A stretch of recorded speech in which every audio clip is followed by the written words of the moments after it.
प्रधान नमस्कार। नमस्कार। का हो तुसे पहले क्यों करो लायक नान बतावा। इतना एका छोड़ दे। कोनो गरीब मनी होते जो ना तब जो ना ओकरे घर तक ले लेता। उनके घर में ज्यादा वोटा उनके केस जो ना बिछोबे ना बे खड़न जाए। अरे यार वोट एक बात थोड़ी है। आज समय वोटन के राजनीति करा जाता है। आए और का अब 1 साल 6 महीना प्रधानी रह गया। हम चली है इतनी दूरी बिछवा दी चली हमारे वहाँ 40 वोट खराब कैली। वोटन के राजनीति है। जैकरे जहाँ ज्यादा वोट वहीं ज्यादा काम, जहाँ कम वोट वहाँ एको काम ना है। यही है प्रधानी। ऐसे चलता है।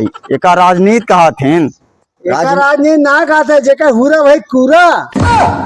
तू के यार। हाँ मतलब एक तो दोनों जन वैसे बड़ी है तू और आई है टपक है तो हर बतिया हुआ है ना जेका हुरा भाई कूरा तो सब है। तो हर नाम कॉलोनी में है ना। हाँ। कटवा दे क्या कटवा दे जा इनके कॉलोनी कटवा दे जा दोनों जन ले ला कॉलोनी। ज्यादा गरीब में नहीं आ प्रधान। अब का सिलेंडर हो गया रानी बताओ है का खड़ंजा हम वोट खराब करवा पाए। प्रधान गरीब में नहीं आ कॉलोनी ना कटवा सही जगह।